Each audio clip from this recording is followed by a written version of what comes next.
We can all agree on this, though. The United States of America is the best country on planet Earth, everybody, yeah? Yeah! That's it, we can all agree on that. We're crazy, because I travel all over the country. I've been on a bunch of mission trips. I did a comedy tour for the troops in Kuwait, all over, and I see the world differently, you know what I'm saying? And did you guys know this? America is a first world country. First world country. P.S. World rating system invented by us. Like, hey, everybody, we're first, you're third. It was like, what's the rating system based on? I don't know, we're number one, though. That's what you need to know. We are number one. And people have said, people said that our economy's not doing great. We could maybe get demoted to a second world country. No way. That would never happen. It would never, we'd be like, new rules to the world system. It's now based on how many Starbucks you got in your country. We're the winners. We're just so ignorant to other countries, the world. We have a national baseball competition in our country. A competition goes on all year between the baseball teams in our country. You know what the winner wins? World Series. The winner gets crowned champions of the entire planet. Pretty sure the team in Nicaragua's watching yeah, we never played them.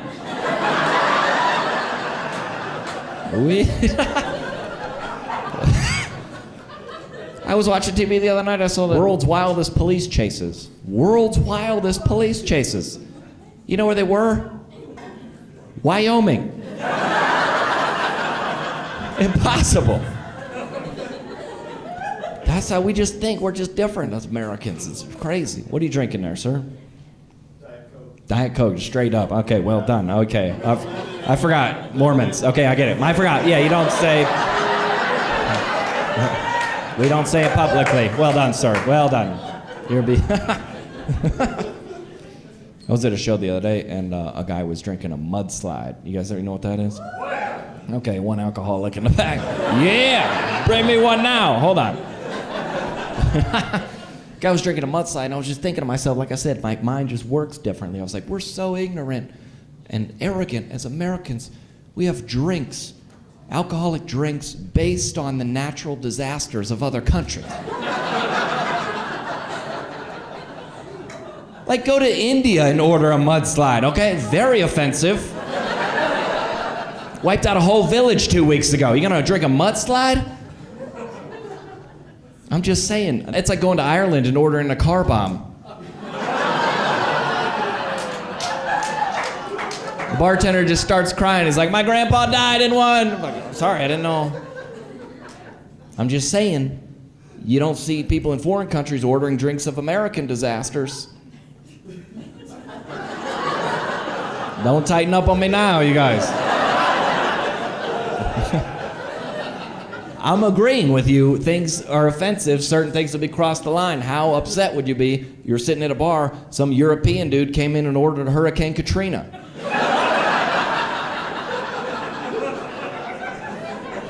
It's like 13 ounces of alcohol in a 12-ounce glass.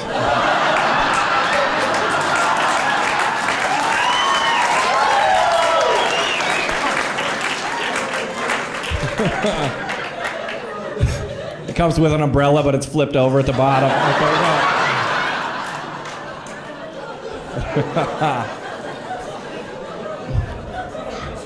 Y'all make me nervous, man.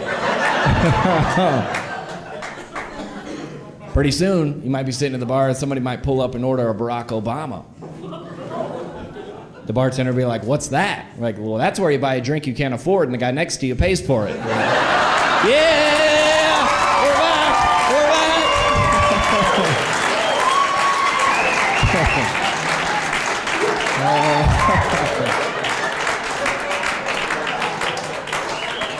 Got him back with the Obama joke. I'm just saying. That's you.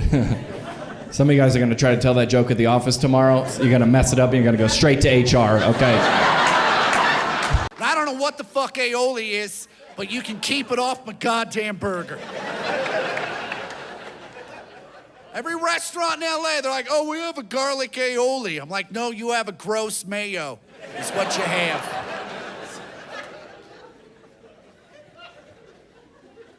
Aioli sounds like a word you say when you want to say asshole, but your grandma's in the room.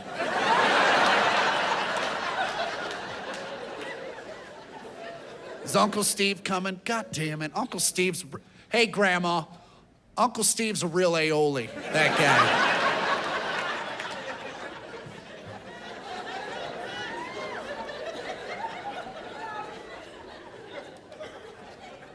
I was born and raised in the state of Kansas.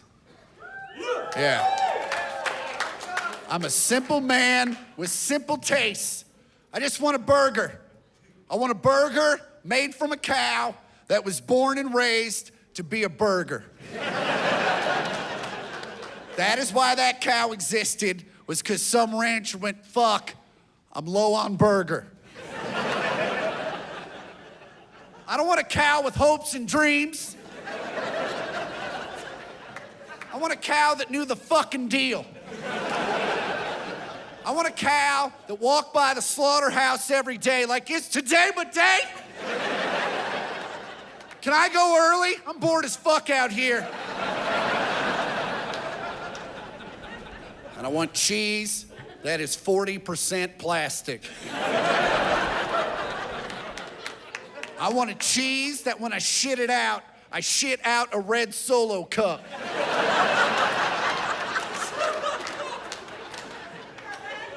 And I want Heinz ketchup.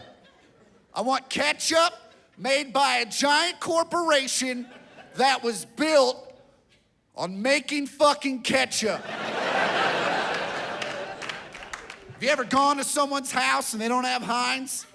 And your immediate reaction is, you broke-ass sons of bitches.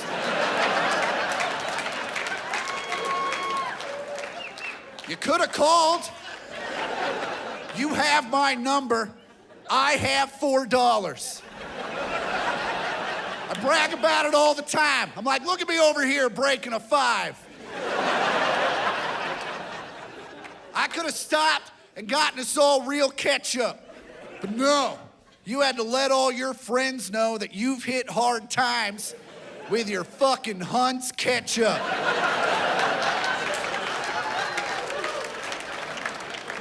You're goddamn Mr. Pibb of ketchup. Next president has to be for everybody somehow. Got to unite. Next president has to be for left and right. So when he wins or she wins, everyone feels like their candidate won. That's why next president has to be female conjoined twins. There's no choice, you know. Like, we got to find conjoined twins where one sister's Republican and the other one's Democrat. And yeah, so whoever you voted for the first time in history, your candidate won. You know. There's no losers. There are 2 sisters. I saw them on 60 Minutes. Most amazing thing I've ever seen. Have you seen it? 2 sisters. They were born with 1 body, 2 heads. The right sister controls the right arm and leg. The left sister controls the left arm and leg. And somehow they telepathically communicate to move and live life normally. I was watching this going like, this is the most amazing shit I've ever seen in my life. I will vote for these 2 bitches for president of the United States. I am with hers, to be honest with you. Like, who better to teach us to share the planet than 2 girls trapped in the same body, compromising every fucking day? It's gonna be a cakewalk for them being president. They were born to be president. They get in office, they'd be like, all right, what do you want me to do? Balance the budget? All right. That's a cakewalk. We just drove to Walmart today. Do you understand? Do you understand how crazy that is? They would end war immediately too, just because they would make countries feel guilty about fighting over the same land. Give everyone a little perspective. They'd be like, really, Israel and Palestine? You guys can't share the same land? North and South Korea? That must be really hard for you, you know? Yeah. Try having to take a shit while your sister wants to go to the mall and figuring it out. Like, that's easier than our Tuesday. I don't know what you're talking about. Plus, you know they're not corrupt. That's the best part about conjoined twins. They don't steal, and that's the quality we almost want in our leader, someone who's honest. And conjoined twins, they're honest, they don't steal, all right? They never even consider it, because they know they'll never get away with it. So it's just, they're good people. No one's ever turned on the news and there was conjoined twins on the loose. They can't, It's hard to hide, you know, you can't. We don't have the right, like, to be shocked by violence anymore. We're a very violent country. Like, we may have a lot of great things going for us. I'd never live anywhere else, but we kill some motherfuckers. We kill a lot. Like, it's thousands of people die here every year, man. We have 7 guns for every single human being that lives in the fucking country. And I'm no peace nigga. I fucking love guns. I got 7 of them. 3 of them automatic weapons. I don't lie. I don't go, ooh, I'm a hunter. I'm not. I'm waiting for a motherfucker to break in my house. He can look like a deer. How come you shot that deer? Because it ran down the street with my iPod. That's why I shot that fucking deer.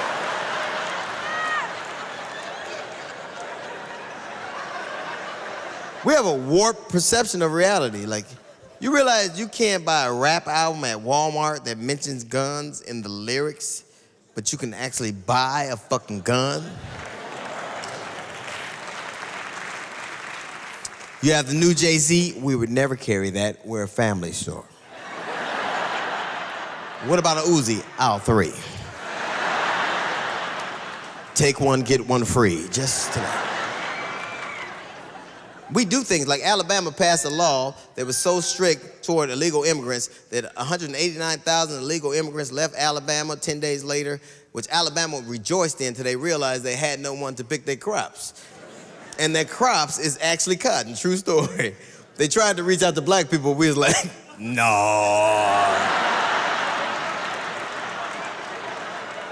We had our turn. Who's got next? Arizona wants you to walk around with proof of citizenship. Now, who the fuck walks around with proof of American citizenship? Somebody walked in right now and said, you prove to me you're an American citizen. What the fuck are you gonna do? Show them 3 maxed out credit cards and a foreclosure notice? I'm not gonna say Arizona's racist, but they were the last state in union to ratify the Martin Luther King holiday. That's a different kind of hate there. Like, I don't give a fuck if you believe in him or not. That's a day off, fuck you. For a Friday off, I celebrate Klan Day. I ain't bullshit. I hate niggas. Me too sometimes. Especially a pack of niggas with a pack was a pack. I'm trying to be a real adult. I'm trying to be like a real adult. There's 2 kinds of people in this world. There's 2-job people and 1-job people. I fucking hate 1-job people. Okay, not people who cry every night, eat ramen noodles for dinner, sleep on the subway. Those are real Americans.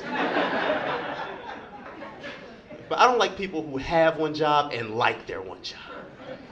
I hate them because I'm jealous. I hate, like, you can, you know, you got your salaries and your benefits. You can decide when you want to take a nap. Because us 2-job people got to stick a nap right in that window from 4 to 6. And then we wake up, eat, cry, and leave. 2-job life. Because, you know, I love this job. Comedy fills my heart.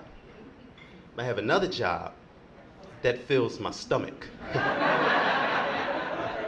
Because I need food. Because if I just fed my stomach, I'd have a sad heart. But if I just fed my heart, then it would stop. Because I need food. 1-job people, man, you just don't understand. The 2-job life, look, 2-job people are real Americans. Like, we're real Americans because we are fucking tired. All day. You wake up fucking tired. You go into work fucking tired. You get to work fucking tired. You go back home fucking tired. And you take a nap and you're ready to go. For the first time all day, you're ready to go. You're so ready to go that you've got to go. And where do you go? Back to fucking work. And you're fucking tired all night, and you going back home fucking tired. And you get home and you're fucking tired all week, and it's Friday, and you get to the bar and you've got to get drunk because you deserve it.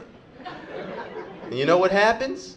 When you mix all that alcohol with all that fucking tired, you fucking pass out. And then you sleep all weekend and you wake up Monday fucking tired. It's real Americans. So right away, there's problems. You know, nobody wanted to show up, by the way, just like now. We need another constitutional convention, but people are too busy. We're gonna have like 8 Comic-Cons every year. But we don't have to, we can't organize a constitutional convention. Massachusetts came with their shit attitude because they thought they invented the country. They're like, yeah, Plymouth Rock kid, don't thank me now, you know. Where's George? I want to meet George Washington. You know. New York and Philly kind of knew each other from, Valley Forge, I remember, cold, this guy. My balls are like cobblestones, that's how cold it was this day. Yeah. And then the South, and there was already a problem, North and South. South came, there were 2 Souths. There's the gentleman South, Virginia, which is George Mason, Madison, they're like the erudite, and then it was the dirty South. The rest of the South, the hardcore South, you know, you didn't even talk to them. If you wanted to say something to them, you talked to Virginia, and they would pass the message along to the rest of the South. It was like Jeff Foxworthy and Larry the Cable Guy, you know? If you want to book Larry the Cable Guy, you talk to Jeff Foxworthy, Larry just shows up. He doesn't talk to you know. And the South came with the attitude like, we're safe for one drink. If I don't like what I'm hearing, I'm getting the hell out of it, you know. So Madison basically reads the problem, you know, just like today, all the same problems. Immigration, naturalization was a big issue. Debt was a big issue. States versus federal rights, all these big issues, you know. Goes down the list, they're all like, all right, you know, listen to this guy, you know. And then he's like, I'm done. Anybody, did I forget something? One guy goes, well, what about slavery? And the whole room got just like this room got. Everybody's like, oh, geez, he's gonna go there? What the fuck? North went in there, they all said, we're getting rid of slavery, it's inhumane. Ben Franklin, once again, you know, slavery will destroy us in the years to come. I believed that then, I believe it today. It's not like shipbuilding or rum or even molasses, which is something most people seem to want nowadays. You know. So they told the South, like, we're getting rid of slavery. South's like, okay, we're taking tobacco, we'll see you later. They're like, whoa, come on. You know it's inhumane. Yeah, and you have indentured servants, but don't worry about it. You're like, wait. And they basically said, okay, look, no importing of slaves after 1803, whatever it was. Basically, the compromise, nobody ever said a compromise was fair, you know what I mean? The first sellout, they call it the original sin of the Constitution. And thank God, it doesn't affect black and white relations today. But back then it was a big deal. And yeah, it still resonates in everybody in the United States, black and white. Black people still don't trust the system. White people still have white guilt from that day. Black people still don't trust the system. I go to the train station, there's a black guy, is the train coming? Supposed to, you know. We'll see what happens. I've been reading these statistics about what's going on in just statistics, and America is now number 15 in the American dream. The American dream, as defined by put your kids through school, buy a house, you're more likely to achieve that in 14 other places before here. I'm not knocking the country as much as I'm saying you may have to change the name of the dream at some point. You know, if your name is Nick, the fastest kid in high school, and 14 guys beat you in a foot race, maybe it's just Nick after a while, you know?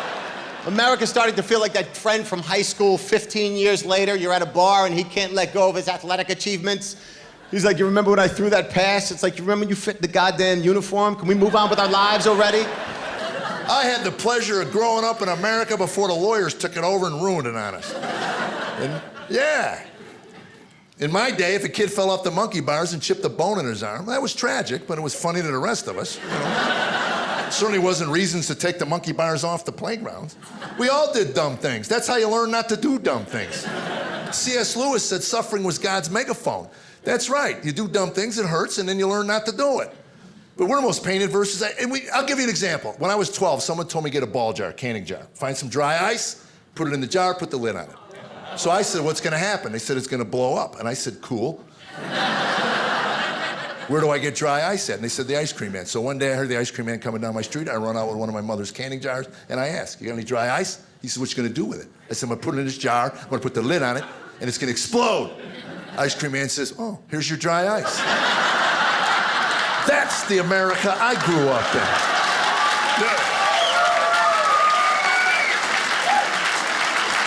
Yes.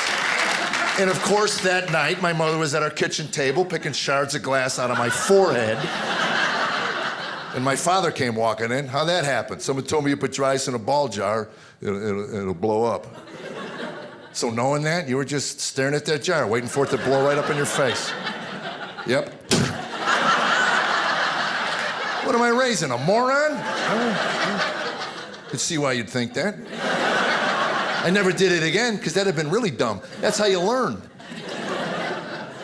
My nephew's coming by. This poor kid's 11 years old. I look at him, where's he going? My sister said rollerblading. I thought he was gonna disarm a nuclear device. Poor kid looked like the Michelin Man. Foam, rubber, plastic, everywhere. She says, I don't want him to get hurt. I said, hurt? He could take a semi at 80 miles an hour in that outfit. Falling on concrete is supposed to hurt. See, that's your incentive to learn to stay upright on the rollerblades. They've ruined everything. Playgrounds. I took my granddaughter to a playground. What happened to playgrounds?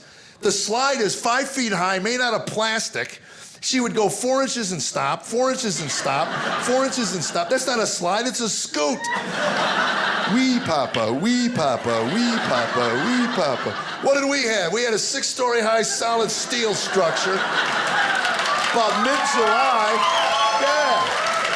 Mid-July would hit a temperature of about 285 degrees.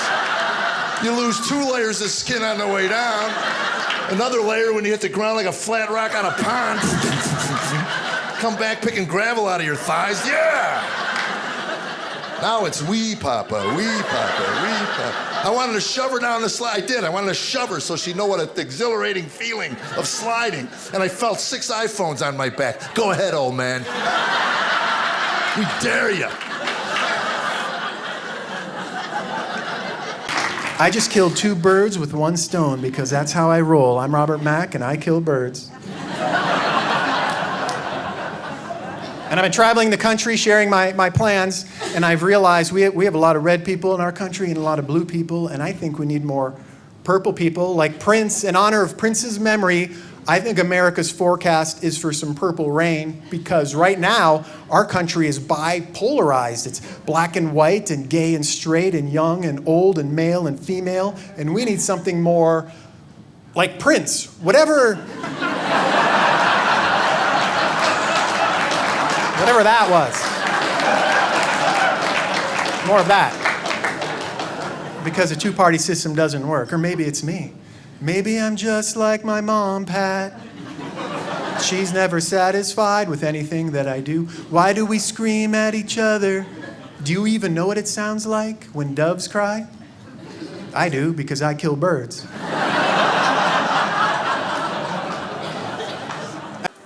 Because the Brits are the best at subtle racism. I'm in America. I prefer American racism. I do. I prefer the American racism. You know where you stand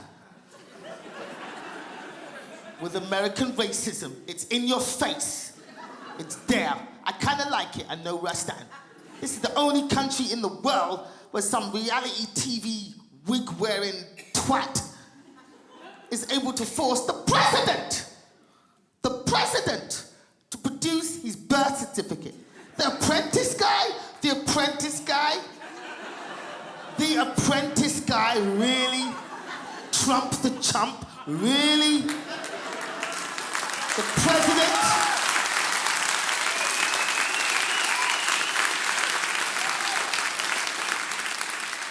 forced the president to produce his birth certificate. I don't know, I'm just from England, maybe I don't know much. But I thought to become the president of the United States, there'd be some pretty stringent checks. I don't know.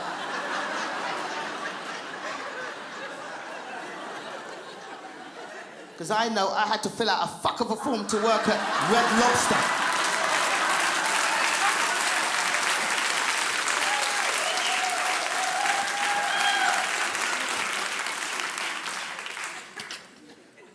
I like the But, you know, the American racism is in your face. At least I know where I stand. I know there's certain places I'm not going to. I know I can come to San Francisco and be welcomed. I know that. I know it.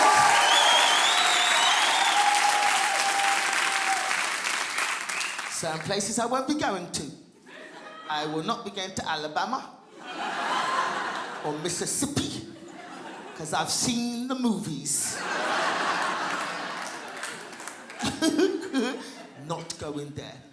But I'm not saying that England hasn't got their races. England's got their races as well. Because I used to be an engineer. Before I did comedy, I used to be an engineer. I used to build and repair elevators for a living. And I worked on building sites. Building sites, people, with my hands.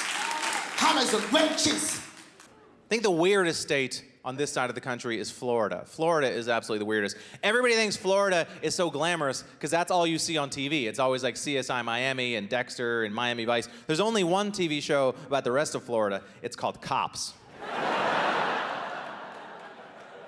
It's actually two different states. I don't know if you know this. From Orlando north, Florida is just the south. Could be Alabama, could be Georgia, whatever. Orlando down, it's not a red state, it's not a blue state. It's just a place where people go when they're done. I'm done. I don't want to think anything new. I don't want to read anything new. Just drop the mojito on the table and get the fuck out of my face. You know what I mean? Like, the motto of South Florida should be, fuck it. Which is great. I think if you have lived a hard knock life somewhere else and you are looking for a place to expire, that's fine. But have you ever met someone who's born and raised in Florida? It melts their brains. I'm telling you. I performed last year at the University of Tampa. Spoiler alert, not an Ivy League institution. No.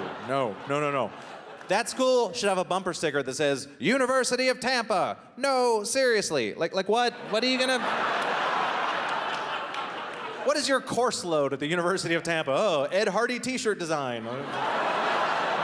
Building a better date rape drug. Like what is there? It's not their fault. It's too hot for higher education.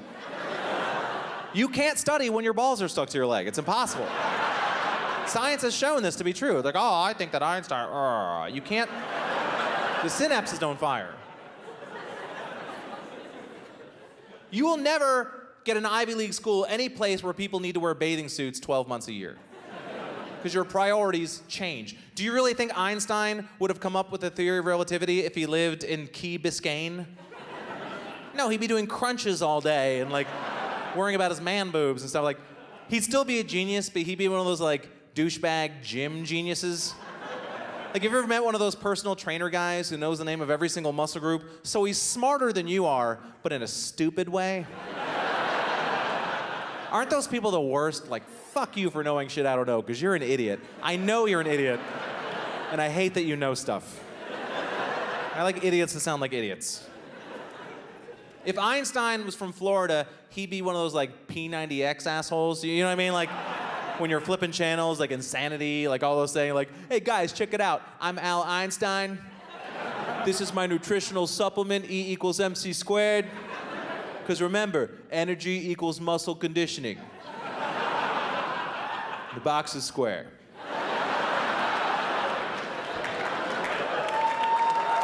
Sure, why not?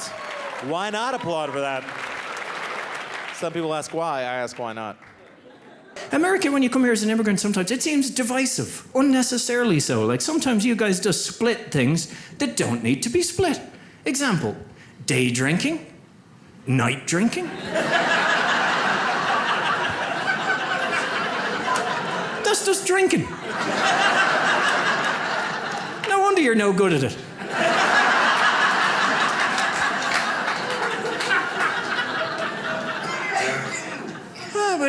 It's important to be woke in this day and age. I love all that stuff. It sounds a bit weird, but it's important, isn't it? And I was looking it up, and it turns out Ireland, we're already as woke as you could really be. We were the first country in the whole world by popular vote to legalize gay marriage. That's kind of cool when you think about it, isn't it? They're like one of the most backwards, homophobic, steeped in Catholicism country. Just put it to the people and collectively asked them, gay marriage, should we make it legal? And we went, yeah, why not? Come on. And we didn't want to stop there. A couple of years ago, we found this guy who's half Indian and gay, and we put to the people, we're like, look at this fella. He's half Indian and gay. Should we make him Prime Minister? And we went, yeah, why not? Go on.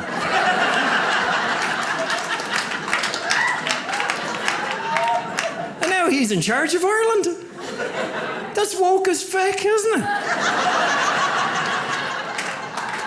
Because you come over here sometimes and you go to like Albuquerque or Alabama or one of those other intellectual hotspots that you'll hear them. They'll be like, I don't know if we're ready for like a female president yet. I'll be like, what? In Ireland, we had 21 years of female presidents. We were the first country in the world to have back-to-back female presidents. We moved on to half-Indian gay people. We are woke as feck. And I can't even say that word over here in America. They'll be like, just say, they lock eyes with you, you know, and they're like, oh my gosh, did you just drop an F-bomb? Like, your people blew up Japan.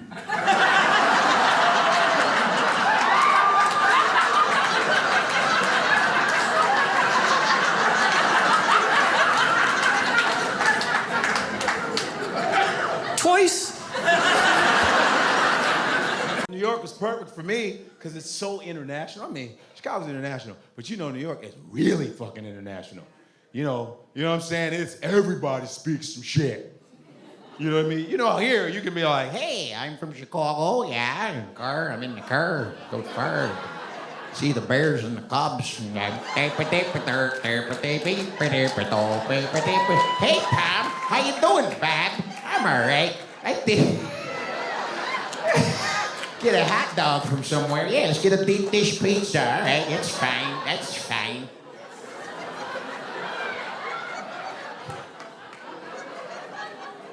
You know, and it's perfect because I'm an African. Yes! I am an African, 100%. African.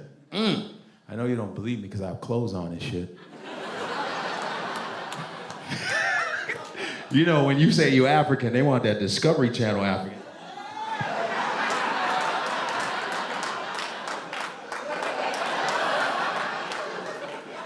They want that shit.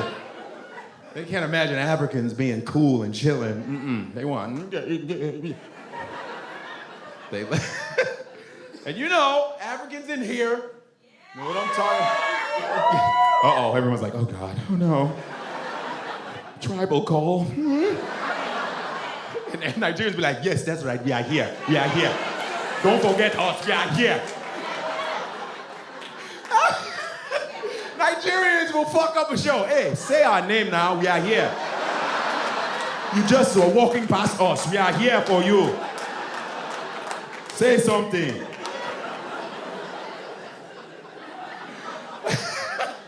I'm Nigerian, man, so I remember telling my, you know, when you tell black people in Chicago, when I told my black American friends I was Nigerian, I remember that shit. I told them, like, they were surprised. I was like, hey, man, you know, I'm Nigerian, right? And you know, when you tell Southern people shit by surprise, their voices go up really high. They were like, oh, man, oh, shit. You African? You say you African? You real, like, African? You, like, speak African? Yeah, I speak the whole country. The fuck? Like, yeah, man, damn, I didn't know you was African, man. Shit. I thought you were like regular black. I was like, the fuck is regular black? You know, like Mississippi, Kentucky, that's regular black. You got National Geographic shit. Regular black?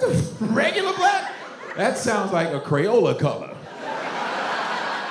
That sounds like a crayon color. We have Oprah, Obama, and now regular black. The new Crayola colors, man. Look at that. Perfect! Fucking perfect. Thank you, ladies. Thank you very much. Those are real crayons, yo. The whole country's gone nuts, hasn't it? Everything's turned inside out, flipped around. Football, the IRS, Benghazi, Fast and Furious, the AP tapping scandal, tapping James Rosen's phone, Solyndra, amnesty. This country is tattered right now. It is America 180. Thank you very much, Vanna. Can I get amnesty from all the bullshit in this country right now? I mean, the IRS was flagging groups to be investigated because they had the word patriot in their name. Patriot. Is that not unbelievable to you that that's the word that gets you flagged? If that's not America 180, I don't know what is. And the White House, they won't even answer questions if you ask about it. They'll just say that you're being a ball buster. You know, I just wish the White House would erect one of these stone walls at our southern border. How would that be, okay? You know.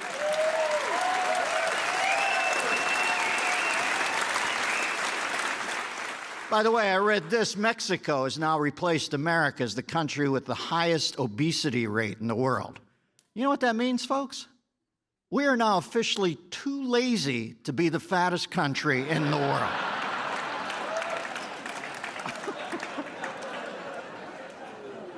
I think we got to use Mexico's prolific appetite to our advantage. Don't build a fence at the southern border with Mexico, but rather an imperceptibly curving buffet line. They get their appetizer in Mexico, come in here for the entree, then just swerve it back so that they pick up their flan in Mexico. Everybody's happy. Everybody's full. No doubt I'll be called a racist for that joke by MSNBC, but you know something? It doesn't even stick, that word, anymore. They've used it too much. They overused it. They've made racist the new duty head. You know, I always thought post-racial meant getting beyond it, right? I always thought, well, let's get beyond it so we're not hung up every day. I didn't realize it meant spending every waking second completely obsessed with it.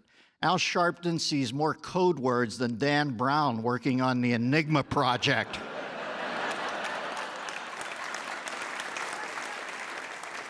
Meanwhile, the only diversity that really interests me is the fact that there are assholes and there are non-assholes. I mean, come on, there are assholes in every group of people. There are white assholes, black assholes, Asian assholes. There are Indian assholes, straight assholes, gay assholes, Christian assholes, Muslim assholes. I believe there is a common recidivist repeating percentage of assholes in any given walk of life, and I put it at around 37 to 38%, right? Somewhere right in there. And I believe our commonality as human beings is to be found in the universal nature of the modern assholistic movement. I mean, to not recognize that some people are assholes and some people are not assholes, to treat everybody the same, that makes you an asshole. Well, I'm from New Zealand, but now I live in Los Angeles. Not because I want to, but when you're this talented, okay, gotta go. The gravy train, just covered in gravy. Don't want to be there, but it's for me, being from little old New Zealand, which is similar to little old Ireland. I think it's, certainly a shift to get used to big America as it is. And for some of you that have been there, you know the striking differences. I'm not going to go through all of them now because there's over 800 differences. But for me, like you guys in Galway, like a good walking city like this, and I'm from Auckland in New Zealand, similar thing. I like to walk around. New Zealanders are walkers, I'm sure the Irish are as well. And Los Angeles, not so much, not really a walker's paradise. Very car heavy. They made the movie Cars in LA. It's a Los Angeles film, Cars.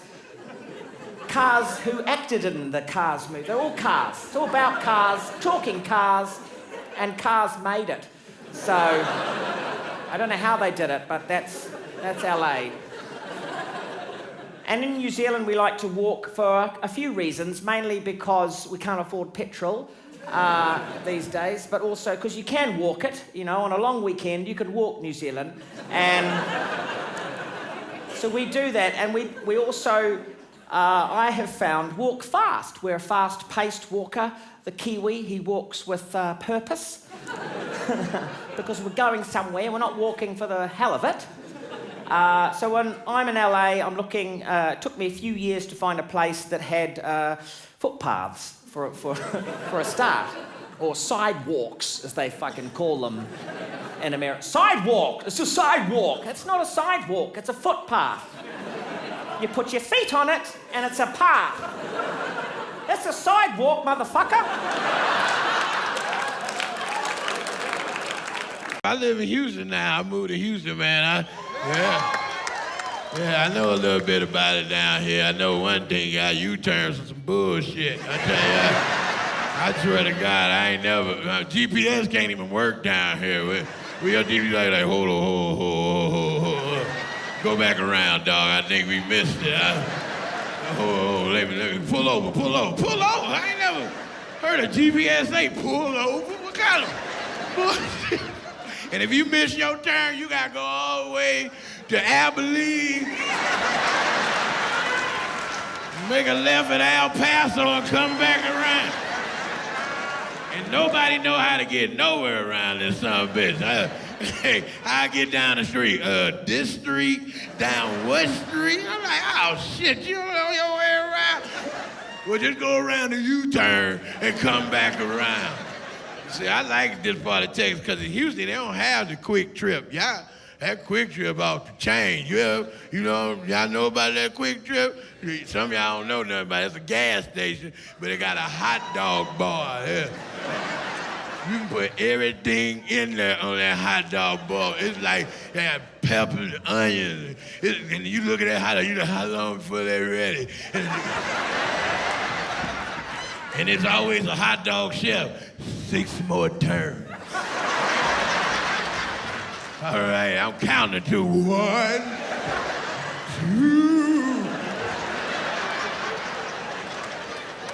I forgot I got some gas. Oh shit, give me 5 on 10. I forgot about that damn gas. you got 6 hot dog kids. Be like, can we get 1? You should have been in there. You didn't help me count the turns, you don't get no hot dog. Well, man, but it's good to be here, man. I mean, for real, I'm turned 50. I'm 50 years old. Yeah, everything, and, you know, when you turn 50, everything changes. You don't be giving a shit about a lot of things no more. I don't care about a lot of stuff no more. I don't be getting snapped up. Like brothers try to draw me into the racism, just pull me in, all that racism. I can't get into it. We've been around a long time. Black people try to hang on to racism like we ain't racist. Black folks are racist too. You know you racist. You know your ass racist. Black people, our racism just don't have no power though. You know? Our racism can't stop shit. White people can stop you from moving in a neighborhood. Black folks, this is our power right here. Better bring your white ass up in here. Bring your ass in here, white boy, and see what happened to you. The white dude, I'm coming in anyway. Hey, brother, be like, welcome to Popeyes, man. I'll take your order. The dumbest show I ever booked, and it's nothing but my fault. On the 2016 tour, I had this idea. I will play my hometown of Washington, D.C. at the beautiful Lincoln Theater on the night of the presidential election. It will be memorable. And so I go out in front of all these people, and I start talking, and I'm many months into the tour. I'm just talking away, and I notice the audience is doing something I have never seen an audience do before. They're looking at me with this look of concern on their face, like, what, am I okay? And then they would look at me for a minute like, did I lock my door in my house? Is my dog okay? And then they'd look down at their crotch, as you do. And they'd look back up at me, kind of like, what did you say? And I'm up there telling these stories at a high rate of speed, thinking I'm bombing. I mean, these stories are good. I like these stories. Why don't you like these stories? And what is it about your crotch? And as the show goes on, it just turns into this dying animal on the side of a road. Like someone hits a deer and you see it three cars later. It's like, kicking. You're like, oh, just shoot it, kill it, make it stop. This is agony. I had this massive lump in my throat, and I go staggering downstairs to this dressing room mirror, like, what did I do? How did I bomb? And I don't think I'm unable to bomb. Anyone can bomb. But I seem to bomb with every single thing I said. And I'm back there talking to this woman. I know. I said, what did I just do? She said, nothing. Look at the news. And as I was on stage, Donald Trump was becoming the president-elect. And these people probably paid way too much for those tickets. And they were doing their level best. This is kind of funny. I'm enjoying this. Babysitter, parking, I'm having a good time. It was the dumbest idea I've ever had for being on stage. It was a perfect bummer. And so after the show, I'm just, a little shook up about this whole thing. And I get on the Bon Jovi mobile, the Def Leppard Express, my tour bus. It's a rental. And I'm sitting there unable to sleep just because my America has changed and it's going to be interesting. And so I sat up until about 5:30 in the morning, East Coast time, watching the different news carriers roll out the information. It's the same information, but different news carriers have different postures. So I watched Fox News, which was the funnest because they're super happy. There's champagne corks flying across the set. Most of the people are topless. Lines of cocaine are being snorted off the chests of 13-year-old strippers. I mean, it's a celebratory environment. Like, hooray, we won. It's fun to win, I get it. And so I switched to MSNBC to see all those brave young pundits. And they're just trying to not be emo. Like, well, none of us thought this was gonna happen, but... So we have a new president, and... They have a thing in bars, like just pubs in LA, they have a thing called a drink minimum policy. They might have it here in Canada too, I don't know. It's where you have to have a minimum of 2 drinks if you go into the pub. I don't know why. The big bouncer, sir, we have a 2-drink minimum policy. I said, that won't be a problem.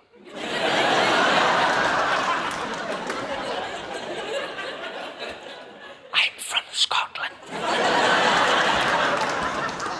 So long as there's no maximum, let the games begin. And I went into this pub, and I got up to the bar. I was sitting on the bar stool, making friends, having a few drinks.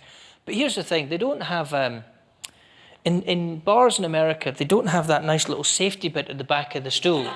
It's just a flat stool, because that's handy. In Scotland, you get that and you're telling a story, and I said to him, and oh, fuck. Nearly went by there, didn't I? But they don't have it in America. I didn't know this. And I was telling a story, and I was having a bit of a laugh, and then I went to drink the last bit of my beer, and I had to tilt my head all the way, and I went, oh, shit, wait, this isn't right. And I went all the way back, and I fell off my bar stool. Now, there's 2 reactions to falling off your bar stool, right? You either laugh like a child on the ground, encouraging people to join in. I have fallen. Blood pouring out the back of your head. That's the first reaction.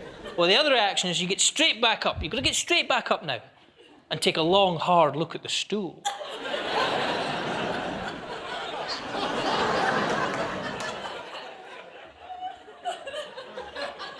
That is dangerous. San Antonio's a big military bases on here too, man. I was stationed here a long time ago. Yeah, I was stationed at Lackland a long time ago, right? Yeah. It's funny too, looking back on my life. I was thinking like I joined the Navy like right after high school, and I was thinking, why did I join the Navy? And I remember all the reasons, because I was a broke kid living in a trailer park in Southern Ohio. The military was looking at me like, we can get that motherfucker right there, Because it was like my senior high school, there was about a week run where every day I came from school, there's a different recruiter at my trailer trying to get me to sign up, And they just kept showing up, you know? Because I remember the Marine guy showed up first, the Marine recruiter. And I remember he got out of his car in front of my trailer, and I thought Marines had the best uniforms. When I saw him in that uniform, I said, damn, that motherfucker looks sweet. I told my mom, I'm gonna join the Marines. Then he walked in my trailer. He was like, Gary, we are the few, the proud. I go, what's that mean? He goes, when shit pops off, we the first ones in, we the few. I was like, ooh, I'd rather be part of the many. I'm good on that shit.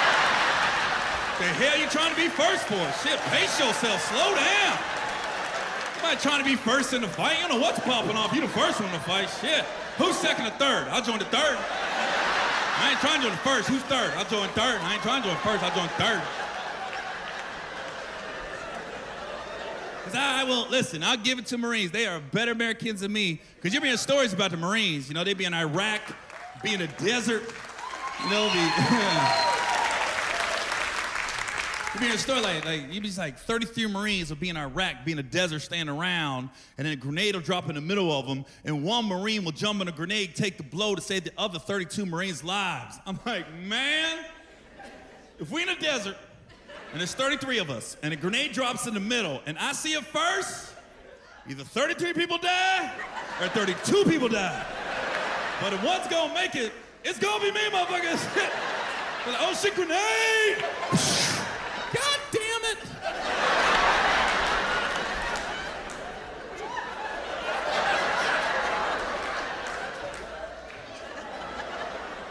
Chris.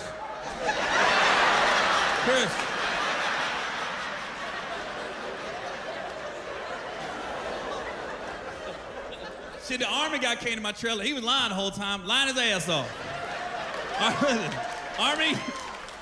Army recruiter walked in my trailer with a straight face and was like, Gary, I heard you wrestle. I heard you're in your high school wrestling team. I said, yeah, I wrestle. He said, you know, if you join the Army, you could try out for the Army wrestling team, and if you make it, you just wrestle the whole time you're in the Army. I said, sir, I am 3-30 right now. I've won 3 times and lost 30. I am literally the worst wrestler in the state of Ohio as we speak.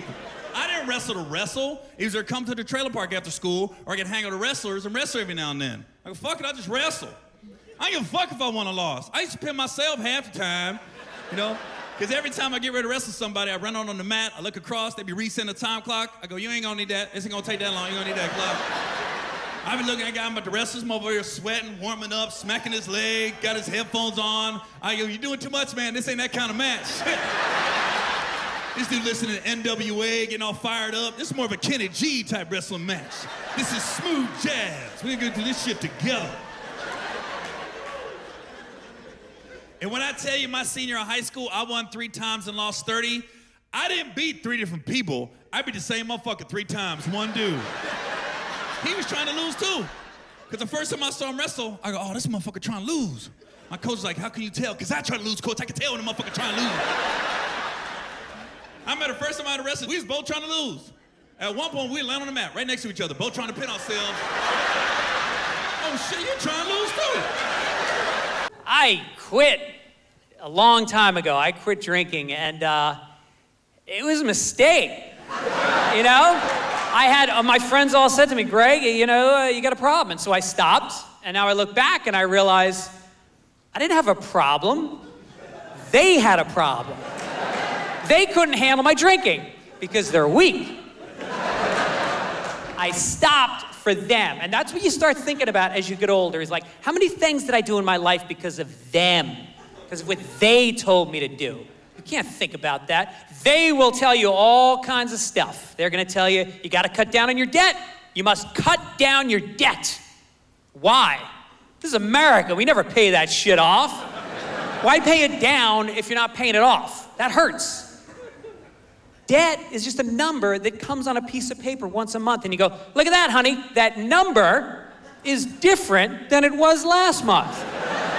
Let's go out to eat. It doesn't matter. It's just a number. It's not like if it gets down to 0, if you pay it down to 0, it's not like clowns drop from the sky and suck your dick. It's just a number. It goes up, it goes down, doesn't matter.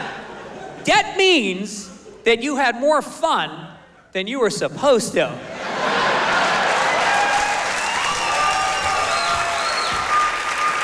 Debt means that you earned this much fun, you went out and had that much fun. That's a success. Savings is a failure. Savings means you earned this much fun, you went out and had that much fun. You don't want to spend it. I'm not spending my fun. I'm holding on to my fun. Don't touch it. This is my fun. And then you die. Spend it. Who cares? I'm making a lot of mistakes. I got a college savings account for my kids. Why? If they're smart, they'll get a scholarship. If they're not supposed to be going to fucking college.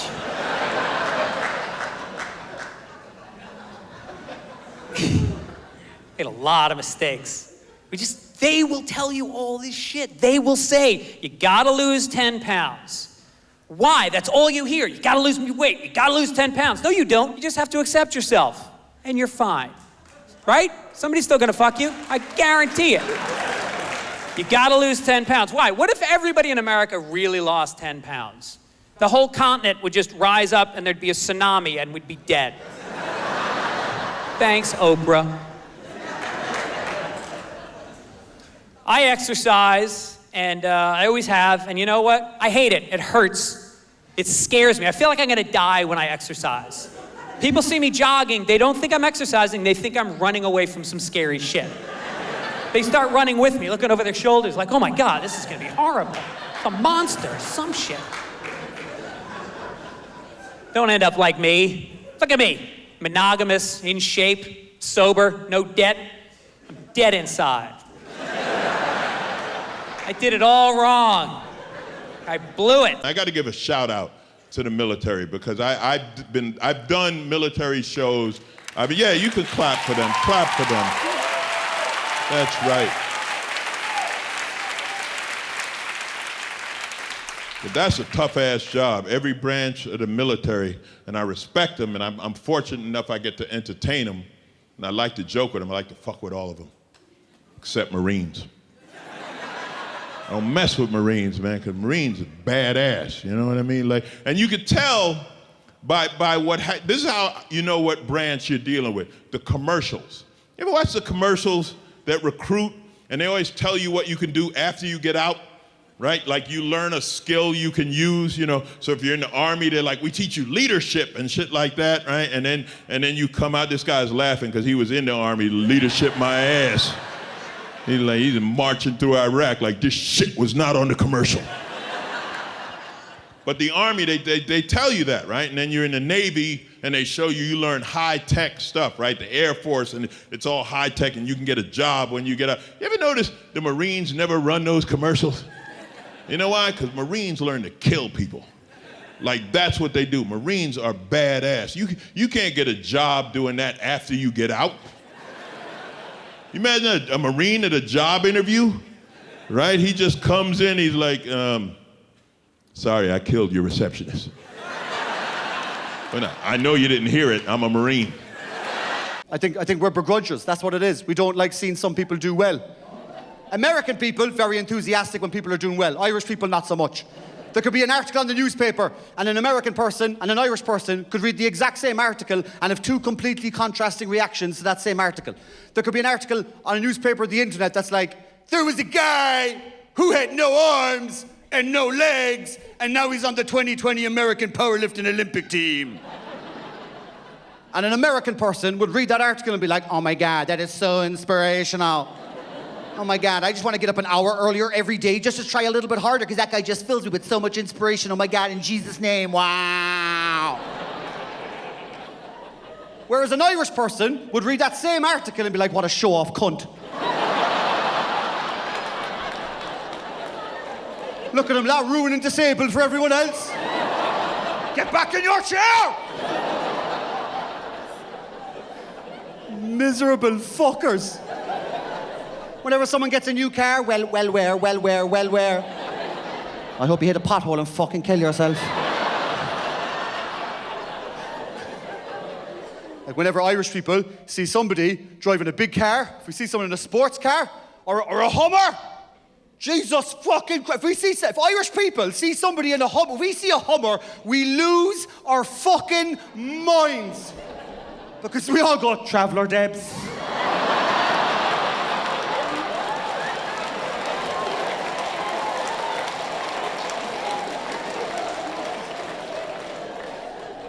But if it's not, Jesus Christ, we all do the same thing, don't we? Look at your man there with his big sports car. Look at your man there with his big Jeep, his big Hummer, lad. Look at him there, lad. Look at him there. Do you know what now? I'd say he's got a tiny little willy. I'd say he's got a tiny little willy. And I say he bought this big massive kip because he's so sad about his tiny little willy. Look at him there, lad. Look at him there. Ha ha, that's your tiny willy. That doesn't work the other way around, though, does it? If you saw someone in a Ford car, you wouldn't be going, fuck, imagine the size of his cock.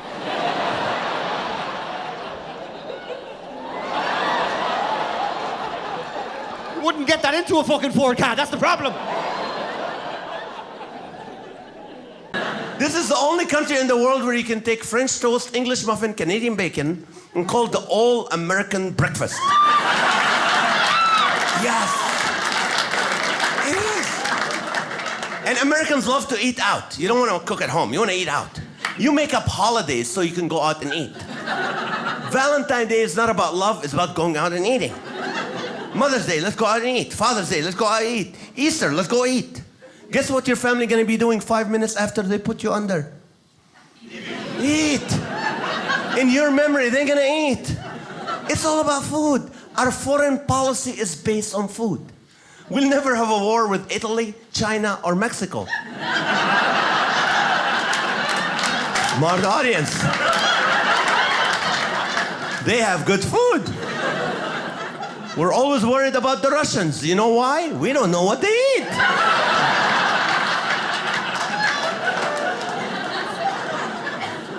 It's all about food. And I'm a carnivore.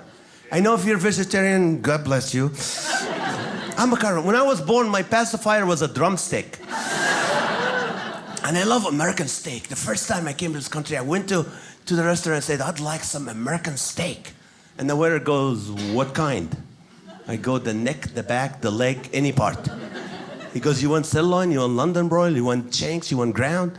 Why do they have all these names for the cow? Does she know that? Have you ever seen a cow walk by, go, oh, I fell and I hurt my tri-tip. Oh, my filet mignon is gonna be swollen now. Hey, does this dress make my brisket look big?